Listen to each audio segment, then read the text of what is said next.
Senhor Jesus, povo de Deus, boa noite para você que está nos acompanhando. Eu sou a Pamela e para mim é um prazer enorme estar aqui com você de casa e com essa equipe do The Crentes maravilhosa. Boa noite, Tamires. A paz do Senhor. Você tá bem? Pode Senhor Jesus, irmã. Amém, ô glória. Tamires, eu não quero perder tempo porque eu sei que o pessoal de casa já foi no banheiro, já pegou a pipoquinha porque eles estão ansiosos para a entrevista de hoje. Que não vai ser uma entrevista, vai ser uma aula. Já aviso. Minha filha, mais do que uma aula, eu já tô aqui, vou anotar tudo aqui. Preparada que vem lapada hoje, né? Com certeza. Ó, o nosso convidado de hoje, ele começou a abrir igreja com 17 anos de idade. Isso mesmo, gente, com 17 anos de idade. Foi líder do Expansão por um tempo e hoje ele está no Ministério de Casais. Meu Deus, já andou demais nessa igreja, então vem pra cá, pastor Everaldo!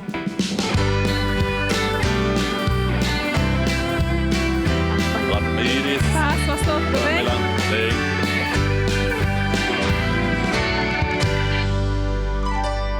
Pastor Everaldo, seja muito bem-vindo ao The Crentes. Nós estamos muito felizes com a sua presença aqui nessa família do The Crentes. Eu que louvo a Deus pela oportunidade a mim concedida em estar aqui no The Crentes e ser entrevistada por vocês, né? Obrigada. Que responsabilidade, Senhor. Pois é, né? Socorro, Jesus. Eu estou me sentindo um tanto, né, já apreensivo quanto às perguntas que virão. Que isso, pastor Everaldo? Mas estamos aqui para falar livremente sobre qualquer assunto. Mas uma curiosidade, seu nome é Everaldo Reis. De Reis é só o nome? Ou o senhor tem uma descendência aí de Reis? Olha, na realidade, meu nome é Everaldo Batista dos Reis. Olha, tem Batista. Dos Reis. Eu faço parte do clã Reis. Meu bisa é italiano, né? E vem já desde outras gerações, né? Herdando esse nome. Então, me sinto honrado em fazer parte Então desse tem uma clã. descendência aí. É. Pastor Everaldo, para começar, eu gostaria de fazer uma pergunta sobre tempos. O que o senhor acha que mudou muito do seu tempo para o tempo que a gente vive hoje, principalmente dentro da igreja? Mudou muita coisa? Eu acho que não. Mas Não mudou muita especificamente, coisa? a Pamela quer saber se a geração do senhor é a raiz e a nossa é a Nutella. É isso aí. Não propriamente. Se nós formos colocar no termo bíblico, eu estava observando uma matéria essa semana sobre tempos, mudança, né, no conceito bíblico. É uma geração que sangra e uma geração que dorme. Nós vemos ali Jesus falando abertamente sobre isso. Uma mulher que havia 12 anos doente, sangrando, e uma menina que morre aos 12 anos. Então, uma mulher que vinha sangrando ao longo do tempo, na sua experiência mais viva. E uma menina que na sua tenra idade, até de 12 anos, uma pré-adolescente, mas que já estava dormindo. E ali ele fala o seguinte, trazendo a experiência e acordando aquele que estava dormindo, Jesus obra grandes milagres. Mas o senhor acha que a nossa geração é a geração Nutella? Olha, eu não diria uma geração Nutella, como o próprio Jesus ele traz dizendo assim, ele falou, sabe o quê? Para a menina, Talita cumi, menina levanta, e falou, sabe o quê? Dá comida para ela. É uma geração que precisa ser alimentada. Essa é a realidade. Quando nós vemos uma geração que vem ao longo do tempo vivendo as suas experiências e nós vemos uma geração que precisa ser alimentada para poder ter também as suas experiências. E Paulo também disse para Timóteo, né? Não deixe que ninguém te despreze porque você é jovem. Isso é verdade.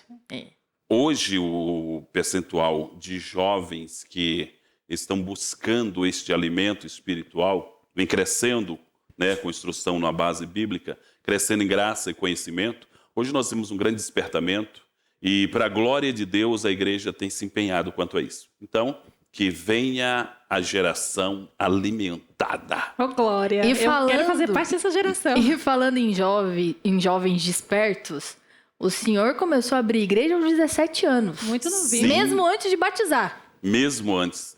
Como é que foi isso? Na minha época, quando o ministério, pelo costume, não batizava antes dos 18 anos, pelo fato de ainda não ter servido o serviço militar. Então, quem não estava quites com o serviço militar ainda não podia descer as águas, porque, pelo costume da igreja, no serviço militar, vestes, né, uma série de coisas que envolvia. Então, a igreja ali dosava, né, minuciosamente essa parte. E aí, aos 18 anos, quando eu me batizei, né, quando batizava aos 18 anos, é que já estava liberado, já era um reservista. Mas quando que foi esse start? Porque você era um jovem de 17 anos. Começa Hoje a em abrir dia, igreja. eu, pelo menos, quando eu tinha 17 anos, me desculpa, eu era uma ameba. Porque, pelo amor de Deus, eu não seria amiga da Tamires que tinha 17 anos. Então, assim, como é que foi praticamente um adolescente abrir a igreja? Quando que começou isso? Então, desde a minha tenra idade, quando nós recebemos Jesus como Senhor e Salvador, foi a família inteira. Então, meu pai, que logo que se desvinculou, né, dos vícios, que ele era viciado em jogo, fumava, jogava, e recebeu Jesus através de um programa de rádio, e a família inteira, ela teve esse encontro com Jesus, e aí, desde a minha tenra idade, 6 anos de idade, nós começamos a ir para a igreja, a conhecer Jesus, e nisso foi, a cada tempo nós fomos aprimorando, né, essa intimidade com Deus. Parte de grupo de crianças, depois fomos para o grupo de jovens, né, que antes, a partir de 10 anos, a gente já estava nos jovens, né, no grupo de jovens. Para nós isso era um privilégio, né, para aquele tempo, né? Então não se tinha muita essa, eu posso dizer nos dias de hoje, essa divisa de crianças, adolescente e jovens. Se já saía das crianças, já pulava para o grupo de jovens. Então, 16 anos de idade, eu já tinha minhas responsabilidades, ia para a igreja, participava do grupo. 17 anos de idade, migrei da cidade litorânea de Ilhéus, na Bahia, fui para uma região central da Bahia, Vitória da Conquista, e lá tive a oportunidade de trabalhar com uma mocidade enorme. E era aos 17. Aos 17. E aí o que acontece? Lá era conferido aos jovens ali a responsabilidade de abrir culto, né? Abrir culto, pregar em praça pública, evangelizar e abrir igreja. Então, eu saí dessa mocidade e foi me dada a oportunidade que era dada era essa. Te dava uma caixa de amplificada, uma corneta, que era, né, a caixinha era a corneta, e ali você ligava e tinha um microfone. E dizia, vai ganhar almas. Nada te impediu de fazer o ID mesmo tão jovem. Não, quando nos era dado essa responsabilidade de fazer o ID, nós fazíamos, era nos dado uma responsabilidade assim, de que não tem lugar, né, para que você não possa ir, era aberta, era te dada a oportunidade de você escolher o campo que você quisesse trabalhar. Era uma igreja que incentivava Uma os jovens igreja, também. e nós vínhamos de uma mocidade gigante, de mais de 100 jovens na igreja. Então, ali foi uma explosão, eu posso dizer, de jovens que queriam trabalhar e foi dado campo para trabalhar. E, graças a Deus, eu vim para este lado de evangelismo, de pastoreio, porque eu me identifiquei com isso, né? Então, é aquela história. Pastor, uma vez pastor, sempre pastor. E em São Paulo? O senhor veio parar aqui em São Paulo como? Eu trabalhava lá no estado da Bahia, eu sou da Bahia, né? Nasci em Ilhéus, para a Conquista, e eu falava assim, Deus me livra de ir para São Paulo. Não quero saber de São Paulo. Aquilo é... Eu me identifico com isso. Aquilo Nossa, não é mas que cidade... preconceito contra São Paulo. Aquilo não é cidade de gente, Deus me livra. E a igreja, olha só, a igreja, na época, quando eu me tornei obreiro, eu batizei em 25 de fevereiro de 90, do ano de 90. E quando foi fevereiro, março, abril, maio, eu já estava pastoreando uma igreja. 3 meses após o batismo, eu aos fui... 18 anos. Aí o que acontece? Eu fui auxiliar um pastor, o pastor foi transferido e ali eu já assumi aquela igreja. Era um campo. Era uma igreja, dali tornou-se um campo e aí foi. Só que eu trabalhava lá na Bahia e disse, São Paulo, Deus me livre, eu não quero saber de São Paulo. Até que Deus me fez entender que eu precisava vir. Fechou as portas lá. E eu vim, primeiro em 92, fazer um curso pela igreja. Eu fui tesoureiro da igreja depois. Sem pretensão alguma de se mudar pra cá. E aí vim, passei uma temporada aqui, 2, 3 meses aqui, voltei. E quando já vi a loucura que era São Paulo, falei, agora que eu não quero mesmo. Né? Agora que eu não quero mesmo. Mas Deus foi e fechou a porta. E quando fechou a porta, eu vim visitar meu irmão. E daqui já consegui um trabalho. E por aqui fiquei. Já não voltei. Fiquei 6 meses morando aqui. Minha esposa, eu já era casado. Pai de 2 filhos. 6 meses aqui, minha esposa lá. E aí eu tive que fincar raízes aqui. Não teve jeito. E aí já não voltei mais. Escolhido não tem Aqui escolha. até hoje. Até hoje. Ele fugia de vir para São Paulo. Já o meu sonho era vir para São Paulo. Eu cresci no Nordeste também, mas em Alagoas, Maceió. Nossa, meu Deus, desde quando eu tinha os meus 7, 8 anos eu sonhava em vir para São Paulo. Ixi, quando eu fiz 17, a primeira coisa, eu vim embora. E aí nunca mais voltei. Ô pastor, você no início citou que o seu pai, ele se converteu através da rádio. Isso, programa de rádio. Como que foi isso? Ele estava um dia lá ouvindo? Nós morávamos na fazenda, né?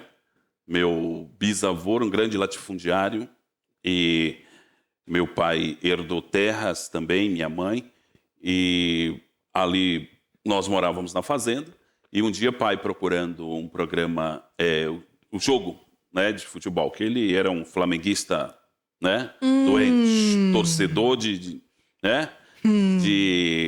aqueles mesmo compulsivo. E ele procurando o jogo ali no rádio e caiu no programa.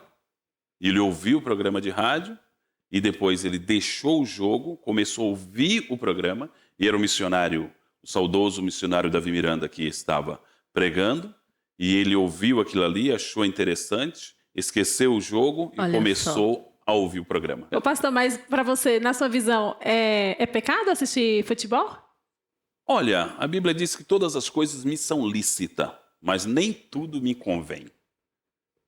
Quando eu posso estar enquanto eu posso estar torcendo por um time de futebol que não vai gerar nada, não vai agregar nada para mim, eu posso estar fazendo outra coisa que vai agregar ao reino.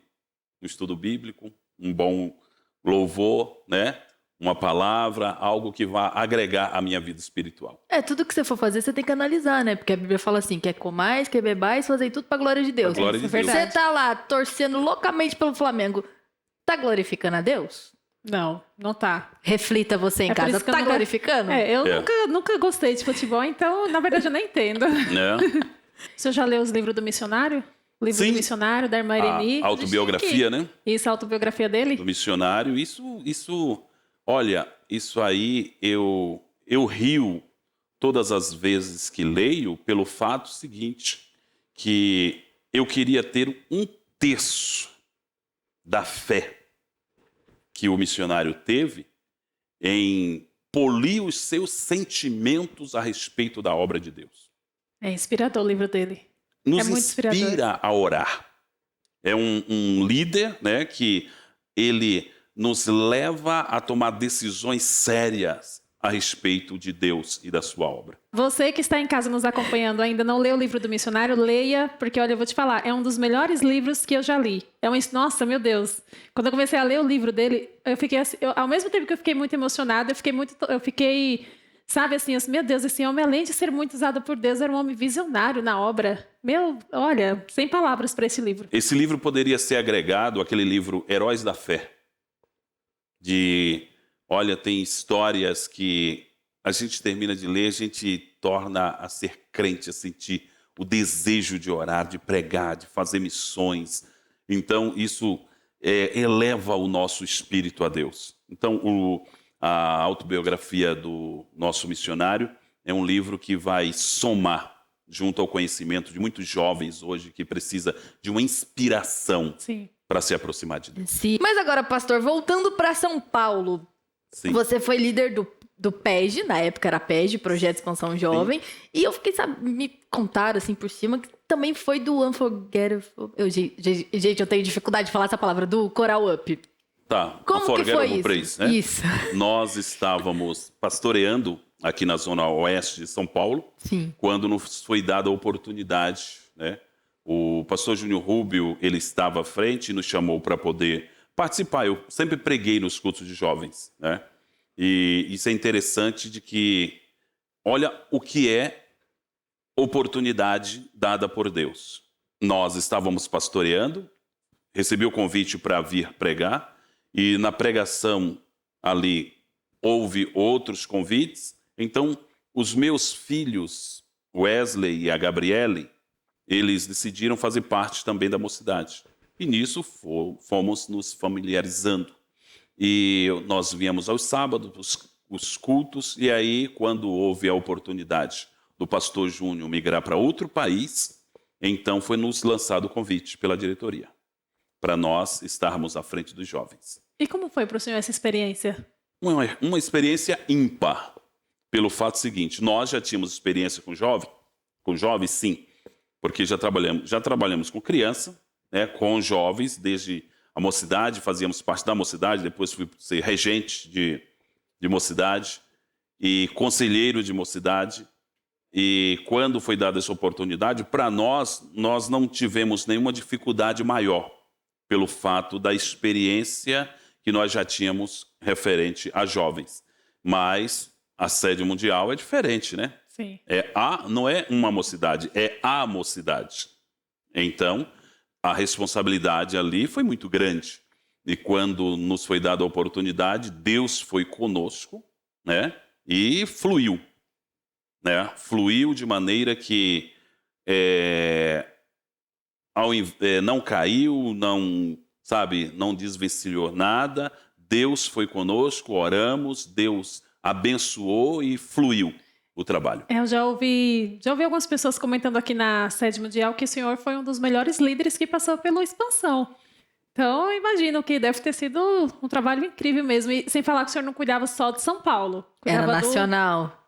Do país inteiro. Então, que responsabilidade. Na época, nós estávamos em 3 frentes de trabalho.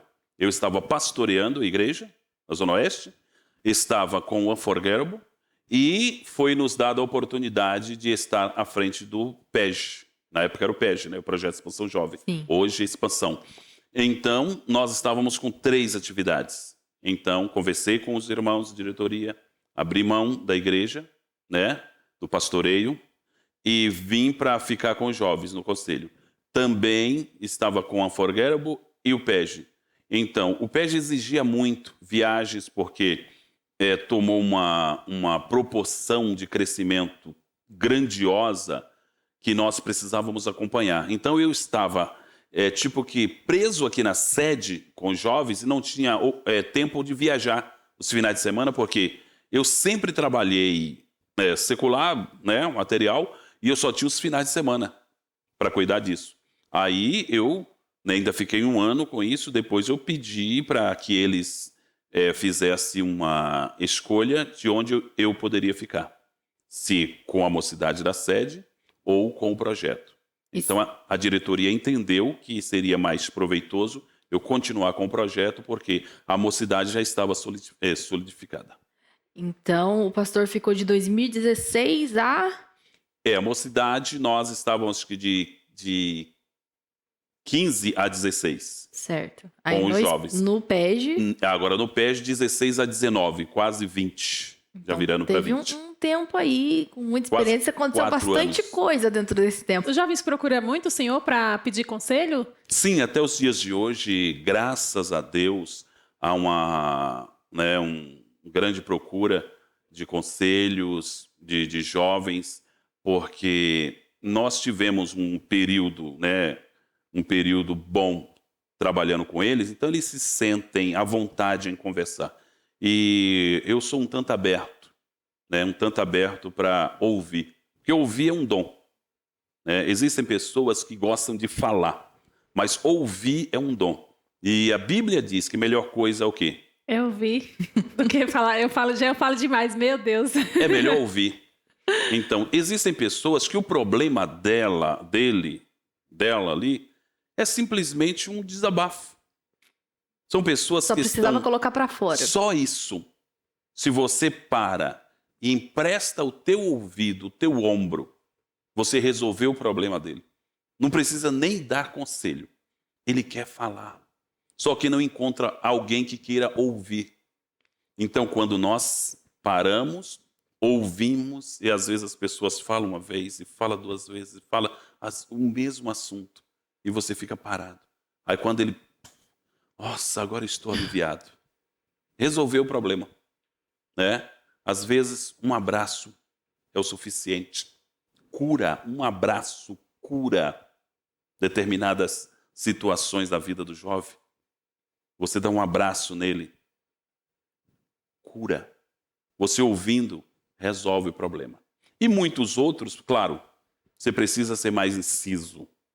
Né? Você precisa trazer ele para a realidade. Ali, né? A realidade. Fala, sai do virtual, né? E senta aqui, vamos tratar diretamente o teu assunto, porque dessa maneira você vai continuar voando por aí. Mas é gostoso demais trabalhar com jovens. O pastor Everaldo é uma pessoa muito boa para dar conselho.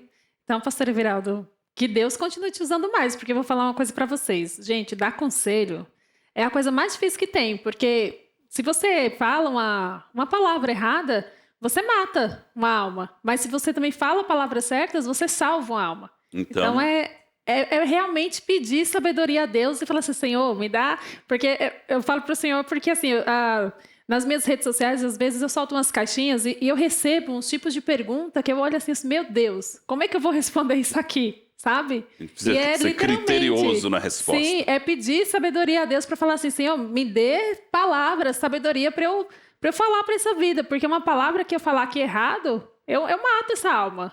Então, é uma responsabilidade muito grande. Então, vocês, jovens que estão acompanhando o nosso bate-papo e estão gostando, compartilhe com seus amigos. Pastor Everaldo, um homem de Deus, tem muitos conselhos para dar para os jovens.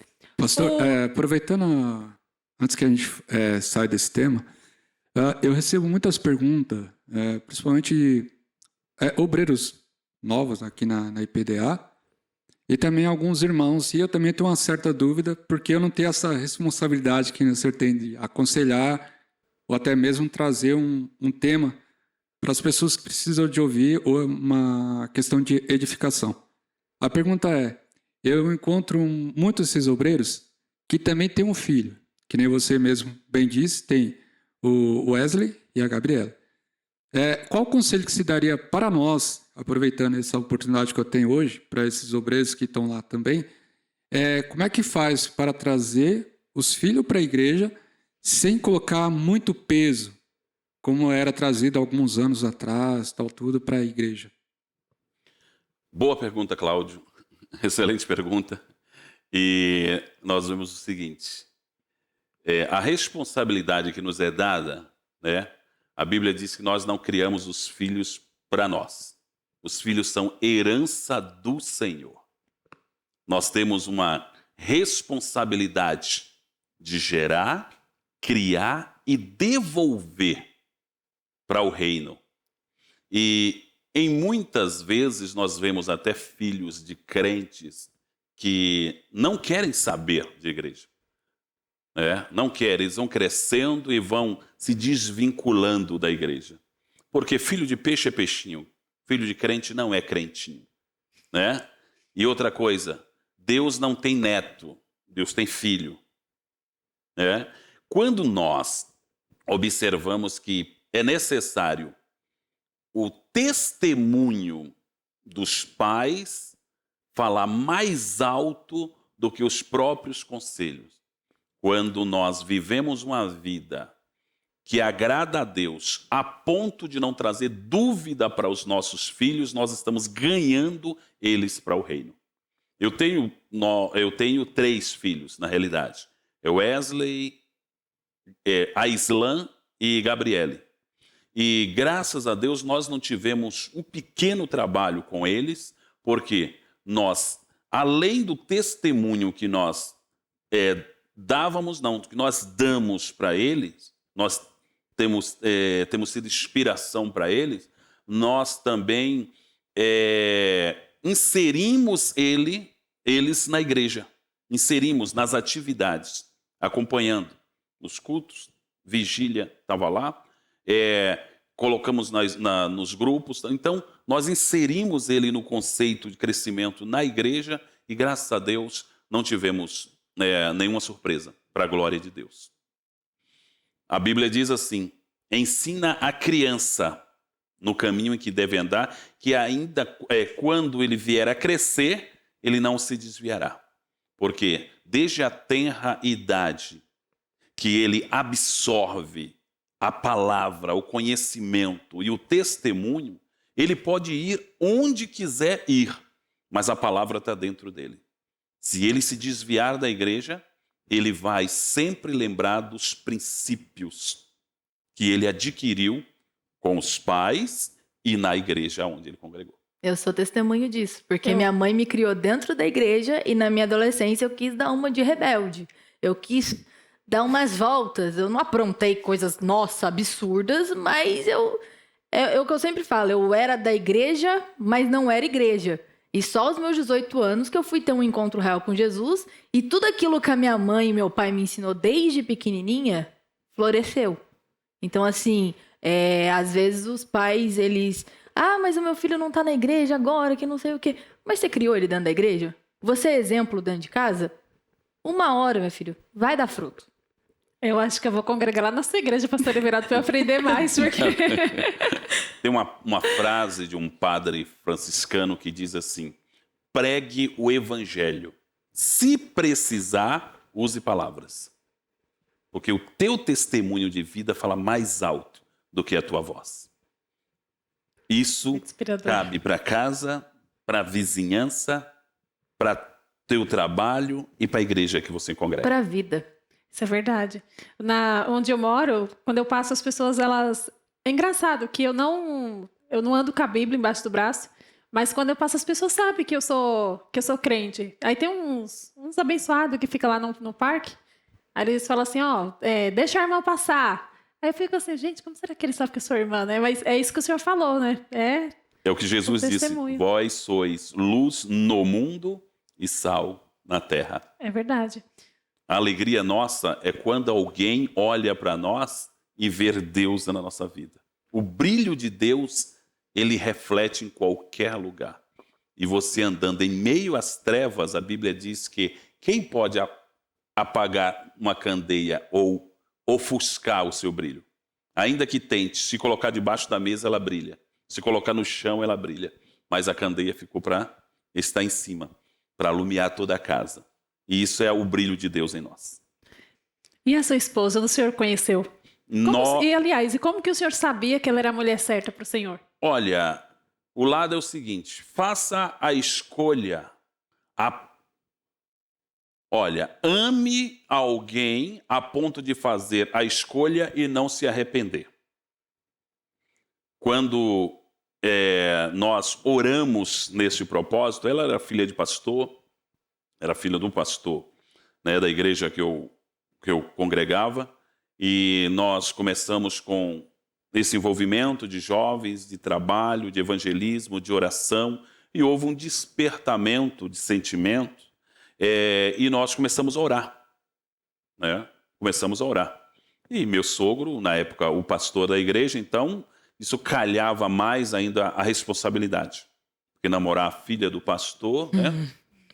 Aí... Mas como que o senhor chegou nela? O senhor chegou nela e falou assim, irmã, eu gosto de você? Ou o senhor foi orar primeiro, assim, para Deus, sei lá, dar um sinal, não sei? Normalmente é aquela história, né? O jovem, quando... Assim, um olhar, às vezes, diz mais do que uma frase. Né? Um olhar desperta sentimento.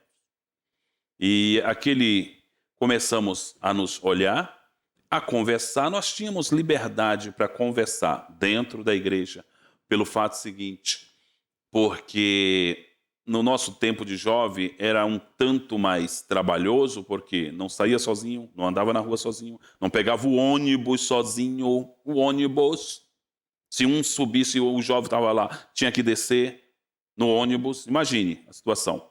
Mas dentro da igreja nós tínhamos aquela aproximação de brincar, de conversar, de orar, de cantar junto. Então ali nós começamos a conversar. E foi lançada a proposta, vamos orar por esse propósito? Ah, vamos sim. E oramos.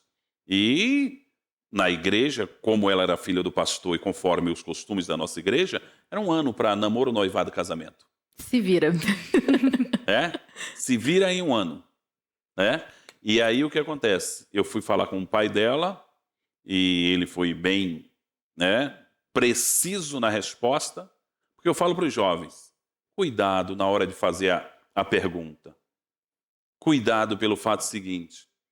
Eu cheguei, porque tem jovens que o sogro pergunta assim, você tem condição de sustentar uma família? Aí como dizem aí, olha o golpe. Mas é aquela história. A família não, mas ela tem. Ah, pastor, mas hoje está difícil. Hoje o senhor falou aí que no olhar, um olhar fala mais que 1000 palavras. Mas hoje, pastor, nem um olhar, hoje tu tá falando mais, né? Porque os homens de hoje estão meio complicados. Aproveitando esse gancho, porque assim, na época do pastor, não podia pegar na mão, não podia... Hoje em dia tá mais flexível, graças a Deus. Na minha época, quando eu namorei, também era um pouquinho complicado, porque desce a mão pro outro, já tinha gente falando, lá, Tamires Daniel tá fornicando. Eu queria que o senhor explicasse de uma forma simples e objetiva a importância tanto para quem é da igreja como para quem não é, porque eu sei que tem pessoas que não são da igreja que estão acompanhando a gente. Qual que é a importância de um jovem cristão se guardar até o casamento? Se abster da vida sexual até o casamento? Olha, o sexo hoje na igreja é um tabu. Sim. Poucos falam, mas muitos fazem. E, infelizmente, fazem de forma errada. Pelo fato de que a igreja não tem dado essa importância devida para tratar deste assunto, deste tabu. Porque é melhor aprender aqui do que aprender lá. Porque aqui você vai aprender à luz da Bíblia. Sim. Quando Paulo diz, é melhor casar do que abrasar, é melhor você casar do que você viver em pecado, na masturbação, na fornicação, nesse tipo de coisa. Aí tem pessoas que dizem assim, olha, então eu vou casar para não pecar. Isso não resolve, não é um casamento. Porque às vezes o jovem, ele, entre aspas, ele tá se guardando, não tá fazendo nada, mas no oculto, lá no secreto, quando ele tá sozinho, ele é viciado em pornografia. Verdade. Casamento vai resolver o vício dele em pornografia? Não, pelo fato seguinte, hoje a pornografia tem enlaçado cerca de 60% dos homens casados. Casados. Nossa, é bastante. Homens casados envolvidos, cerca de 60% com pornografia. E 40% também as mulheres. Pelo fato de os homens buscando prazer, novidades e buscando ali formas de serem egoístas em um relacionamento sexual, sendo que ele é casado, tem uma esposa e ele se envolve na pornografia porque é uma compulsão que ele não consegue parar. Tem que tratar do corpo, da alma e do espírito para curar essa compulsão. A mesma coisa, as mulheres, às vezes, elas se dão o luxo de buscar na pornografia formas de trazer um relacionamento mais afetuoso, mais picante junto ao marido, e elas terminam se enrolando no mundo da pornografia, e isso tanto da parte do homem como da parte da mulher. A Bíblia diz lá em Hebreus que o leito seja sem mácula, sem mancha. Ou seja, nós não podemos trazer esse tipo de ajuda para dentro do casamento, porque a pornografia só vai estragar. Só vai trazer insatisfação, frustração. Sim, porque a pessoa ela é viciada naquilo, ela cria uma expectativa e quando ela chega junto com a esposa, com o marido, ela não tem aquilo que ela... Não é correspondido da forma que vê, E a Bíblia diz, toma cuidado porque os olhos é o portal de entrada. Se o teu olho é bom, todo o teu corpo é bom. Se o teu olho é mau, ele vai contaminar todo o teu corpo. E como que um jovem solteiro que tá esperando no Senhor e tá viciado, acabou caindo nesse pecado, qual que é o conselho que o Senhor daria? Busque ajuda de saúde, um profissional da área. Se não me falha a memória, é psicoterapia, alguma coisa. Acho que é Tem psicoterapia profissionais comportamental. nessa área? Tem profissional Legal. dessa área para tratar a emoção, para tratar da emoção, para tratar do corpo, a compulsão e buscar ajuda espiritual. Porque a Bíblia, né, diz assim que a carne é fraca, mas o espírito é forte. Então ele tem que buscar em todas as áreas, porque não é o orar que vai resolver. Tem que ter atitude. Tem que ter atitude e tem que buscar ajuda. Busque aconselhamento. Busque se fortalecer em Deus. Porque a Bíblia diz que aquele que busca a fortaleza em Deus de nada tem falta. Mas ele tem que procurar tratar do espiritual, do físico, né? E que é a saúde. Ele tem que tratar das áreas emocionais. Ele precisa de um tratamento. É porque o pecado da pornografia não é só um pecado. É algo que afeta a sua vida, né? É verdade. É uma compulsão que te leva a cada dia a querer mais, a fazer mais e a te afastar de Deus. Sim, porque sua mente vai se destruindo. Sim. Quanto mais você tenta largar, você cai de novo. Você fala pro Senhor que não vai mais fazer, depois Não você vou faz fazer. de novo. E vai primeiro, e vai segunda. Deus me perdoa, não pratica. Deus me perdoa. Eu vou arrumar alguém e vou casar pra resolver então, isso. eu Não vou vai casar. resolver. Resolve. Não, esse não é, porque existem muitos casados viciados em pornografia, infelizmente. O senhor ali no Ministério de Casados, já recebeu algum casal, ou sei lá, um homem ou uma mulher que chegou no senhor e falou sobre esses assuntos, pediu ajuda? Sim. Olha, nós recebemos com frequência pessoas que têm necessidades de serem acompanhadas, aconselhadas. Nós recebemos um casal uma vez que eles casados há 15 anos, eles tiveram relação sexual uma ou foi 2 vezes. Isso é possível? Meu Deus! E Duas eles eram vezes? viciados em pornografia. Não, doentes. Doença. E tinha medo de procurar alguém, de se abrir com alguém. E o lado seguinte, é isso que a gente procura esclarecer. Existem pessoas que o vício da pornografia estraga, mas existem pessoas que são doentes. Pessoas que, eu posso dizer, ejaculação precoce, pessoas que têm traumas, né? Que sofreu abuso na infância. Abusos, pessoas que precisam ser tratadas, precisam ser acompanhadas. E elas entram num casamento sem ter tratado isso antes. Justo. E quando ali entra, não resolve. Não resolve. E Por aí vergonha. vai viver. Eu estive acompanhando agora recente um casamento de 2 anos que o marido chegou para mim e falou assim: eu posso divorciar? Eu falei, por quê? Ele falou, até hoje eu não tive relação com a minha esposa. 2 anos de casados. Mas você não viajaram em lua de mel? Sim. E você? Não, nós até hoje não tivemos nenhum grau de envolvimento sexual. Então você vê a gravidade que há no casamento quando há um despreparo de um aconselhamento. Por quê? A Igreja Católica ela dá curso de casamento, instruindo as bases, tal. Curso para noivos, né? Para noivos, tal. Uma preparação. Eu sinto isso, uma falta de preparo nos nossos dias.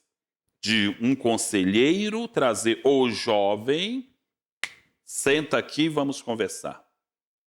Uma conselheira trazer a jovem e dizer, olha, as coisas funcionam assim, assim, assim.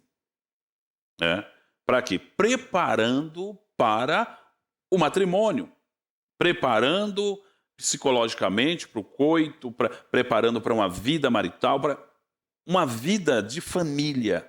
Porque hoje você casa, você já não é mais a mocinha independente e inocente. Lá no livro a carta de Paulo aos Coríntios, capítulo 7, ele fala abertamente sobre isso.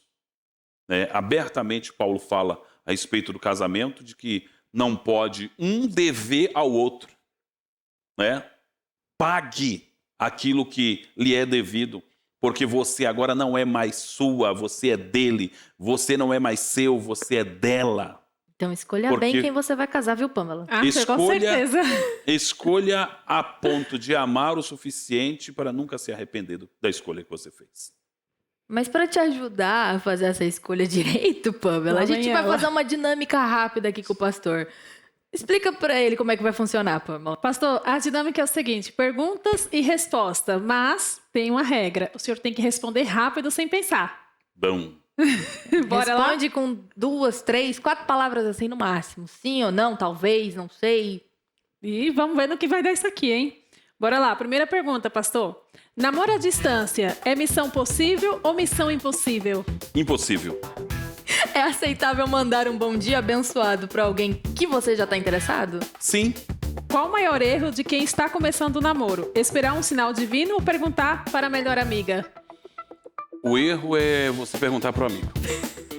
Se eu conversar com um pretendente e ele ficar o tempo inteiro falando sobre ministério, é benção ou laço? Ele não está interessado em você. A melhor forma de terminar um namoro cristão é com uma oração de despedida ou dizendo Deus abençoe você? Não deu certo, Deus abençoe. Se o varão me falou que o Senhor revelou que eu sou a sua metade, eu devo responder amém ou hoje não? Chame para orar. Quando a pessoa te manda mensagem durante o culto, é sinal de Deus ou cilada do inimigo? O inimigo tentando tirar a tua atenção. O que é melhor, namorar alguém que ora demais ou que jejua demais? Nenhum nem outro. Se o varão falar que tenho olhos como os de pombas, está tentando me conquistar ou dando fora? Olhos de pomba pode ser olhar manso, mas seja manso como a pomba e prudente como a serpente. Eita. Pediu uma camiseta do Expansão e ele falou pra esperar a próxima coleção. É visionário ou tá me enrolando? Ele está enrolando. Qual a pior desculpa que alguém poderia dar para terminar um namoro cristão? Deus falou que não é a hora ou estou muito ocupado com a obra? A des- Pensou? Se o varão quer namorar comigo e não me apresenta pros pais, ele está me enrolando ou ele quer casar comigo? Ele está enrolando. Ele disse que quer ter 6 filhos. É homem para casar ou eu termino? Termina. No fim do culto, o varão não quis pagar uma coxinha. Econômico ou mão de vaca? Mão de vaca. Pastor, agora que você não respondeu, qual a pior desculpa que alguém poderia dar para terminar um namoro cristão? Deus falou que não é a hora ou estou ocupado demais com a obra? Estou ocupado demais com a obra. Já me deram essa desculpa. Pastor, agora nós chegamos ao momento do nosso programa que o Senhor vai deixar uma mensagem para o pessoal de casa que está nos ouvindo. Este é o momento, solta o verbo. É o seguinte, o Senhor vai olhar para esta câmera e o Senhor vai deixar uma mensagem para a galera. Pode ser qualquer coisa, é o seu momento. Então, pastor, solta o verbo. Viva a vida a ponto de não se arrepender de nada que você tenha feito. Porque no dia que você fizer e se arrepender é porque você sabe que está errado. Então, busque a Deus, faça e fale a coisa certa. Meu Deus. Fiquei Muito até bom. tonta depois dessa. Palmas pro pastor. Olha, menina, meu Deus, eu tô saindo daqui impactada. Quem e levou totalmente... essa lapada, comenta aqui embaixo, que eu sei que vocês levaram também. Pastor Everaldo tem, meu Deus, tem assuntos demais. Pastor Everaldo, A gente vai ter que fazer uma parte 2. Com certeza, vai ter que vir aqui de novo no Decrentes, porque eu tenho certeza que o senhor ainda não contou tudo que deveria nos contar. Mas eu quero agradecer ao senhor por esta vinda, por compartilhar um pouco da sua história. Eu tenho certeza que não somente nós aqui do Decrentes, como o pessoal de casa também foi muito edificado pelos testemunhos, assuntos que o senhor trouxe aqui, assuntos que têm muita importância, né? Principalmente para jovens. Falar sobre sexualidade é um assunto polêmico da igreja. O senhor trouxe isso aqui para a gente. Então, eu creio que não somente nós aqui, mas o pessoal de casa também aprendeu muito. Então, que Deus abençoe e continue te usando muito mais. E nós esperamos que o senhor venha aqui uma segunda vez.